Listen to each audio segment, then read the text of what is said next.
दोबारा लिखिए दर्ज झील कसरों को ऐसी कसरों के तौर पर जिनके नस्ब-नुमा छोटे से छोटे मुश्तरक अदद पर मुश्तमिल हों। यानी 8 और 6 जो हैं इन नस्ब-नुमा का हमने ज़ू इज़ाफ़ी अकल मालूम करना है, least common multiple. The least common denominator का मतलब यही है कि हमने इन दोनों नस्ब-नुमा की जगह पर ऐसा नस्ब-नुमा लिखना है कि जो दोनों का मुश्तरक ज़ू इज़ाफ़ी अकल हो। ठीक, तो लीस्ट कॉमन डिनोमिनेटर यहाँ पर लिख देता हूँ। इससे मुराद लीस्ट कॉमन मल्टीपल ही है, यानी ज़ू इज़ाफ़ी अकल। LCM के साथ भी इसे लिखते हैं। LCM मालूम करना है 8 और 6 का। ठीक, तो जिस तरह के पिछली वीडियो में हमने किया था, हम इसका ज़ू इज़ाफ़ी अकल मालूम कर सकते हैं इनके पहाड़ों की मदद से, यानी इनके जो मल्टीपल या मज़रिब हैं उनकी मदद से हम इन्हें मालूम कर सकते हैं। 6 का पहाड़ा 6 कम 6, 6 दूनी 12, 6 तिया 18, 6 चौक 24 और 6 पंजे 30। इस तरह ये 6 का पहाड़ा चलता है, ये इसके मल्टीपल्स हैं या मज़रिब हैं। तो 8 का जो है 8 एकम 8, 8 दूनी 16, 8 तिया 24, 8 चौक 32 वगैरह वगैरह। यहाँ पर देखें कि 24 जो है ये इन दोनों में मुश्तरक है, तो ये हमारा ज़ू इज़ाफ़ी अकल है 24। ठीक, 6 के पहाड़े में भी 24 आ रहा है और 8 के पहाड़े में भी 24 है, तो ये 24 जो है ये दोनों में मुश्तरक है और छोटे से छोटा अदद है ये दोनों में मुश्तरक है। तो ये ज़ू इज़ाफ़ी अकल है 6 और 8 का।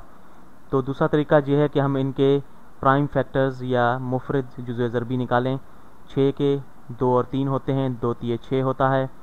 इसी तरह हम 8 के जुज़े ज़रबी निकालें जो 2 और 4 होता है, 4 के फिर 2 और 2 होते हैं। तो ये 3 दफ़ा 2 जो है आपस में ज़रब खाता है तो 8 होते हैं।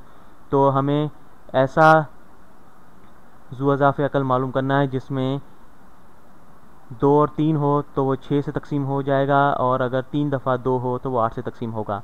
तो यहाँ पर देखें 1 दफ़ा 2 हमारे पास यहाँ पर आ गया है और 2 दफ़ा हम इसमें और जमा कर लेंगे, तो ये 3 जो हैं 2 जो हैं वो 8 से तकसीम हो जाते हैं और 2 और 3 ये 6 से तकसीम हो जाता है। तो इनको आपस में ज़रब दे लें, 2 दूनी 4, दूनी 8, ये 24, तो ये 24 हो जाता है। ठीक, इस तरह भी हम इसका ज़ू इज़ाफ़ी अकल मालूम कर सकते हैं।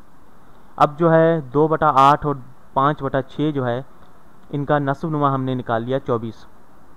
ठीक, यहाँ पर नीचे मैं लिखता हूँ 2/8 का जो है हमने नस्ब-नुमा वो करना है 24। ठीक, तो इसका शुमार कुनंदा क्या होगा? देखें 8 से 24 के लिए हमने 8 को 3 से ज़रब दिया तो 24 हो गए। ठीक, तो इसी तरह 2 का जो हमने शुमार कुनंदा मालूम करना है, तो 2 को हम 3 से ज़रब देंगे तो ये शुमार कुनंदा हासिल हो जाएगा।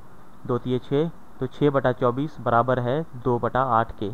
ठीक, ये कैसे बराबर है? 2/8 को अगर ज़रब दें हम 3/3 से तो यह बराबर होता है 2 तिये 6, 8 तिये 24, 6/24।